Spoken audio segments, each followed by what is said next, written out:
श्री श्यामाजू के पद कमल जब लग हृदय नवास। श्याम भ्रमर आवत नहीं तब लगता के पास। बोले वृंदावन बिहारी लाल की जय। भागवत महापुराण की जय। सुखदेव भगवान की जय। परम मंगलमय परत अखिलेश्वर अचिंत कल्याण गुणगण निधान सर्वेश्वर सर्वाधिपति अकारण करुणा वरुणालय अकारण करुणाकारक सकल जन कल शापहारक परात्पर पर ब्रह्म सच्चिदानंद स्वरूप परमपिता परमात्मा श्री राधा गोविंद सरकार राधा रमण बाधा हरण श्री बांके बिहारी लाल उनका यह वांग में सब में विग्रह श्रीमद् भागवत महापुराण कोटि कोटि नमन कोटि कोटि प्रणाम। इस परम पावन पुराण ग्रंथ परम हंसों की पवन संहिता को परमाराध्य नंद नंदन यशोदा नंदन ब्रज नंदन देवकी नंदन श्याम सुंदर श्री कृष्ण के पाद पद्मों पर कोटि नमन नतमस्तक वंदन एवं उनकी आराधनी शक्ति प्राण प्रिया जगत वंदनी वृषभान वंदनी भासुती जगदीश्वरी बरसाने वाली श्री किशोरी जू के पावन चरणारविंदों पर कोटि प्रणति समस्त भूतादिक सिय राम मैं सब जग जानी करहूं प्रणाम जोरि जुग पानी। हम सबका ये परम सौभाग्य की भागवत साप्ताहिक कथा सीखने का सद संकल्प विचार लेकर के हम और आप सब एक स्थान पर एक साथ जुड़ करके इस पावन पुराण श्रीमद् भागवतम की तैयारी कर रहे हैं। बड़ा ही आनंद आ रहा है और हम सब द्वादश स्कंद पर प्रवेश कर चुके हैं। जल्द ही अब हम सब महात्म्य में पुनः प्रवेश करने वाले हैं। सुखदेव भगवान कहते हैं कि हे परीक्षित, कलिकाल में प्रायः सभी मनुष्यों की स्थिति खराब हो जाएगी। कलयुग में जो भी राजा होंगे वह सब प्रायः म्लेच्छों के समान अधर्मी, झूठ बोलने वाले, पापाचार में प्रवृत्त रहने वाले, गाय ब्राह्मण गौ इन सबको मारने वाले, इनका धन हड़पने वाले, अपवित्र तमोगुणी रजोगुणी स्वभाव वाले होंगे। वित्तमेव कलौ नृणां जन्माचर गुणोदयः धर्मन्याय व्यवस्थायां कारणं बलमेव हि। बोले कलयुग में जिसके पास जितना धन होगा उसको उतना ही श्रेष्ठ समझा जाएगा, गुणी समझा जाएगा। जिसको बहुत बोलना आएगा उसको ज्ञानी पंडित समझा जाएगा। दम्भी पाखंडी को लोग जो है साधु समझेंगे। और वर्णाश्रम का धर्म बताने वाला वेद मार्ग यह भी नष्ट प्राय हो जाएगा। और वानप्रस्थ सन्यासी भी घर गृहस्थी जुटाने लग जाएंगे महाराज। जब पापाचार अत्याचार की सीमा कलिकाल में बढ़ जाएगी उस समय कलयुग के अंत में भगवान नारायण कल के रूप में अवतरित होंगे संभल ग्राम में विष्णुयश नामक ब्राह्मण के यहाँ पर, और वह अधर्म का नाश कर पुनः सतयुग की स्थापना करेंगे। राजा परीक्षित पूछते हैं, गुरुदेव कलयुग में रहते हुए इसके दोषों से कैसे बचा जा सकता है, कोई सरल उपाय कहिए। तब सुखदेव जी कहते हैं, कलेर दोष निधे राजन अस्ति को महान गुण कीर्तनादेव कृष्णस्य मुक्त संग व्रजेत। कलेर दोष निधे राजन, इस कलयुग में दोष ही दोष हैं, लेकिन इन दोषों के बीच में एक ऐसा महान गुण है इसके पास जो अन्य युगों से बढ़कर के इसकी महिमा हो जाती है। क्या? बोले कीर्तनादेव कृष्णस्य मुक्त संगः परम व्रजेत। जो अन्य युगों में बड़ी बड़ी साधना पद्धति करनी पड़ती थी जिस फल की प्राप्ति के लिए, बोले वह मोक्ष का जो फल है वह केवल भगवान का नाम लेने से, कीर्तन करने से कलिकाल में मिलने वाला है। अरे कृते यद ध्यायतो विष्णु त्रेतायाम यजतो मखैः द्वापरे परिचर्यायाम कलौ तद हरि कीर्तनात्। सतयुग में ध्यान के द्वारा, त्रेता में यज्ञों के द्वारा, द्वापर में मूर्ति पूजन के द्वारा जिस फल की प्राप्ति होती थी, कलयुग में वही केवल भगवान के कीर्तन से, संकीर्तन से उनके नाम से प्राप्त हो जाता है। अरे कृत युग त्रेता द्वापरा पूजा मख अरु जोग, जे गति हो इस कल हरि नाम ते पावहीं लोग। नाम से ही वह परम फल की प्राप्ति हो जाती है। राजा परीक्षित ने प्रश्न किया है, गुरुदेव प्रलय कितने प्रकार के होते हैं? सुखदेव भगवान कहते हैं कि राजन, प्रलय 4 प्रकार के होते हैं। नित्य, नैमित्तिक, प्राकृतिक और आत्यंतिक। नित्य प्रलय, जो जीव नित्य प्रति जा रहा है, मर रहा है, यह नित्य प्रलय कहलाता है। और प्रतिक्षण जो जीव मृत्यु को प्राप्त होता है, यह नित्य प्रलय है। और ब्रह्मा का जब एक दिन होता है, 1000 चतुर्युगी का ब्रह्मा का एक दिन होता है और उतनी ही समय की रात्रि होती है। और एक दिन में जब पूरा क्रिया चलती है महाराज, कई कई बार यह चतुर्युगी हो जाती है, तो रात्रि में सब जलमग्न हो जाता है। उस समय तीनों लोक में जल ही जल हो जाता है। उसको कहते हैं नैमित्तिक प्रलय। और इसके बाद ब्रह्मा जी की, अब ये तो दिन में सृष्टि और रात्रि में जल, ये हो गया नैमित्तिक। और ब्रह्मा जी की भी आयु 100 वर्ष की कही गई है उनके दिनों में। जब 100 वर्ष की हो जाती है, तब महाराज उसको, उसके बाद जो प्रलय होता है उसको प्राकृतिक प्रलय कहते हैं। और जीव विवेक रूपी खड्ग के द्वारा जब माया रूपी बंधनों को तोड़ करके मायापति भगवान को पा लेता है, उसको आत्यांतिक प्रलय कहते हैं। उसके बाद फिर कभी उसको जन्मना नहीं पड़ता। सुखदेव जी राजा परीक्षित को अंतिम उपदेश दे रहे हैं। तुम तोरा इस प्रकार समझा रहे थे। राजा परीक्षित ने कहा, ठीक है गुरुदेव, अब आज 7वां ही दिन है, मैं आज ही मरूंगा। तब तो राजन के वचनों को सुन करके सुखदेव भगवान ने कहा कि अरे राजन, ये कैसी बात करते हो? अब भी तुम्हारे मन में ऐसा आता है कि मरोगे? रे त्वं तु राजन मरिष्येति पशु बुद्धि मीमां जहि, न जाता प्राग भूतोद्य देहवत्वं ननंक्षसि। राजन, मैं मरूंगा इस प्रकार यह पशुता मूलक बुद्धि का परित्याग करो। क्यों? क्योंकि तुम वो नहीं हो, यानी जो शरीर नष्ट होना है, क्या तुम शरीर हो? नहीं गुरुदेव, मैं तो आत्म स्वरूप हूं। तो बोले, आत्मा का कभी नाश होता ही नहीं है। अरे शरीर पहले पैदा हुआ नहीं था, फिर भी नहीं रहेगा, लेकिन तुम तो पहले भी थे और बाद में भी रहोगे।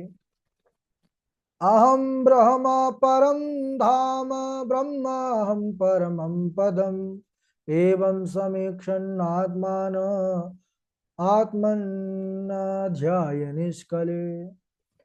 किस प्रकार चिंतन करना है? मैं ब्रह्म हूं, ऐसा चिंतन कर अपने स्वरूप में स्थित हो जाओ। और तक्षक आएगा, डसेगा, इसकी चिंता बिल्कुल मत करो। महाराज परीक्षित प्रसन्न हो गए और कहने लगे, महाराज मैं आपकी कृपा से बड़ा प्रसन्न हुआ। सुखदेव भगवान प्रसन्न होकर के कहते हैं कि हे परीक्षित, अभी तक तुमने जो मुझसे प्रश्न किया उसका उत्तर मैंने दिया।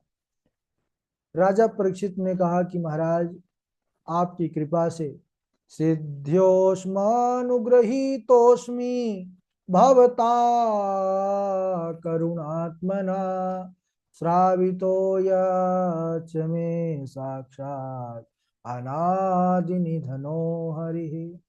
हे प्रभु, आपकी करुणा कृपा से मैं कृतकृत्य हो गया, अपने स्वरूप में स्थित हो गया। अब मुझे एक तक्षक नहीं, 1000 तक्षक भी आकर के डसे, मैं मरने वाला नहीं हूं, क्योंकि मैं शरीर नहीं हूं। इस प्रकार ऐसी स्थिति को देख करके सुखदेव जी ने जब राजा परीक्षित के इस प्रकार स्थिति को देखा, बड़े प्रसन्न हुए और प्रसन्न होकर के, जैसे एक किसान अपनी लहलहाती हुई फसलों को देख करके गदगद हो जाता है, उसके हृदय में जो प्रसन्नता होती है। राजा परीक्षित के अंदर जो मृत्यु का डर था, अब जब राजा परीक्षित के मुख से निकला है, 1000 तक्षक भी डसेंगे तब भी मैं नहीं मरूंगा, सुखदेव जी की प्रसन्नता का ठिकाना नहीं है, बड़े प्रसन्न हैं। सुखदेव जी ने विचार किया कि जिस कार्य से हम आए थे सो कार्य हो गया, अब चलना चाहिए। सुखदेव भगवान चलने लग गए सज्जनों, लेकिन राजा परीक्षित खड़े होकर के हाथ जोड़ लिए हैं। कहने लगे, गुरुदेव आपने इतनी बढ़िया सुंदर 7 दिवस तक यह भागवत रूपी गंगा बहाई है, जिसमें मैं कृतकृत्य हुआ, आपने मुझे पावन कर दिया है। अब बस इस दास से पूजन का अवसर मत छीनिए, पूजन कर लेने दीजिए। आइए हम भी सुखदेव भगवान का पूजन महाराज परीक्षित के साथ आत्म रूप से, मानसिक रूप से करते हैं। सुखदेव भगवान का पूजन महाराज परीक्षित करने के लिए अपने आसन से खड़े हो गए हैं, और वह सुखदेव भगवान का सुंदर जो भी यथा देश काल परिस्थिति के अनुसार वहां पर उपस्थित था, सुंदर पत्र पुष्प फल जल के द्वारा, चंदन के द्वारा उनका पूजन कर रहे हैं, और बार बार मानो उनका वह अभिवादन कर रहे हैं। उनकी कृपा को वह अपने हृदय पर, उस कृपा को जो है सोच रहे हैं कि प्रभु आपने इतनी कृपा किया, आपने इतनी कृपा किया कि मुझे उस मृत्यु से आपने बचा लिया, उस मृत्यु को ही महोत्सव आपने बना दिया। यह है भागवत कथा। आपको कोटि कोटि प्रणाम गुरुदेव, कोटि कोटि प्रणाम। और बड़ा सुंदर भाव है, वही जो भाव सुखदेव भगवान के प्रति महाराज परीक्षित का है, वही भाव कवि जो है, बड़ा सुंदर भाव उन कथा सुनाने वाले। तो देखिए, कथा सुनाने वाले तो सुखदेव ही हैं, कोई दूसरा कथा कह ही नहीं सकता है। इसीलिए जो उस व्यास पीठ पर बैठने वाला है वह सुखदेव स्वरूप ही होता है, वह व्यास स्वरूप ही होता है, क्योंकि और किसी के सामर्थ्य है ही नहीं कि वह प्रभु के कथा को गा सके, कह सके। तो आइए हम भी सुखदेव भगवान को प्रणाम करें, उनका पूजन करते हुए। हरे हरि की कथा सुनाने वाले, प्रभु का नाम बताने वाले, तुमको लाखों प्रणाम, तुमको लाखों प्रणाम।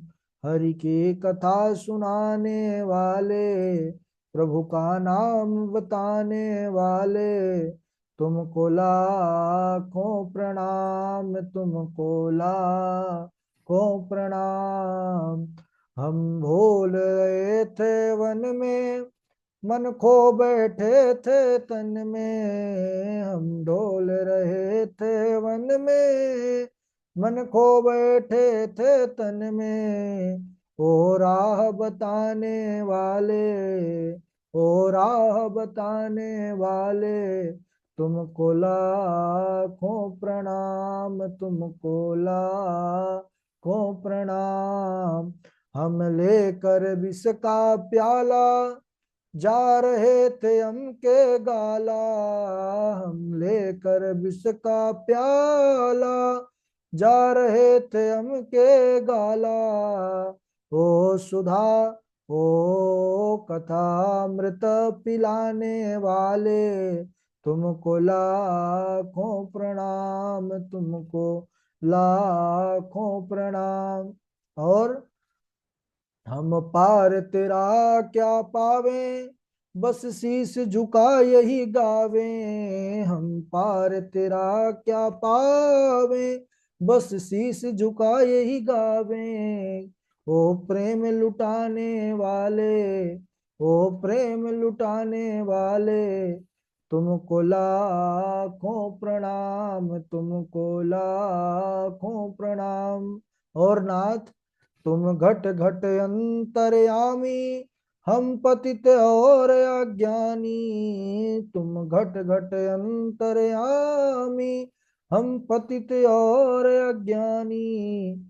श्री प्रभु से मिलाने वाले, ओ प्रभु दर्श दिखाने वाले, तुमको लाखों प्रणाम, तुमको लाखों प्रणाम। हरि की कथा सुनाने वाले, तुमको लाखों प्रणाम, तुमको लाखों प्रणाम। इस प्रकार बड़ा सुंदर पूजन किया है सुखदेव भगवान का महाराज परीक्षित ने। क्योंकि कथा सुनाने वाले महाराज परीक्षित को सुखदेव भगवान, और महाराज परीक्षित के माध्यम से जगत में उन्होंने कथा का जो प्रवचन रूप में विस्तार किया है, वह एक अध्यात्म द्वीप कहते हैं ना, महात्म में हमने सुना कि अध्यात्म द्वीप प्रज्वलित किया, जिसके कारण अंदर के अज्ञान को उन्होंने समाप्त किया जीवों के। तो बड़ा सुंदर यह प्रसंग। सुखदेव भगवान कहाँ से आए हैं और कहाँ को चले गए, इसका भागवत जी में वर्णन नहीं है। और उसके बाद महाराज ब्राह्मण के श्राप अनुसार तक्षक जो है आता है और डसता है। महाराज परीक्षित का वह पंच भौतिक शरीर तो नष्ट हो गया, लेकिन उनका जो दिव्य स्वरूप है, आत्म स्वरूप है, वह परमात्मा में जाकर के मिल गया सज्जनों। वह ज्योति परम ज्योति में जाकर के समा जाती है। इस प्रकार की दिव्य गति को देख करके देवता लोग भी जय जयकार करने लग गए हैं, पुष्पों की वर्षा करने लगे, ढोल नगाड़े बजाने लगे। बोलिए भक्त वत्सल भगवान की जय, भागवत भगवान की जय। और आज बड़ा ही शुभ समय, गीता जी का पावन दिन, और इस महोत्सव पर हम सब इस भागवत जी की कथा को भी श्रवण किए। क्योंकि भगवत गीता और भागवत कथा ये दोनों भगवान की ही गाथा है, भगवान के ही द्वारा कहा गया है। क्योंकि भगवतः प्रोक्तम भागवतम, गीता को भी भगवान ने ही कहा है और भागवत को भी भगवान ने ही कहा है। क्योंकि भगवान की कथा कौन कह सकता है उनके अलावा। तो हम सब ठाकुर जी की विशेष कृपा को प्राप्त किए हुए हैं, बस मेहनत करते रहिए। पूर्व वाले श्लोकों को बारी बारी से आप लोग सुनाएंगे, उसके बाद आगे का प्रसंग हम अगले दिवस करेंगे, और उसके बाद सीधा हम सब महात्म्य में प्रवेश करेंगे। और श्लोक सबसे पहले भावना है, भावना सुनाएंगे, उनके बाद वासवी शर्मा है, फिर वाजपेयी जी हैं, वैष्णवी तिवारी जी हैं, जय द्विवेदी जी हैं, नियति जी हैं, और आशु कश्यप जी हैं। सुनाइए। राधे राधे गुरुजी। राधे राधे, सुनाइए। भ्रातैस्तिष्ठा तवेतरे विटपीनाम् रामो ग्रामेषु भिक्षामटम् स्वच्छन्दं पिबयामुना जलमलं चीराणि कन्थाम् कुरु सम्मानं कलयाति गौरिगरलं निचापमानं सुधा श्रीराधा मुरलीधरो भज सखे वृंदावन मा।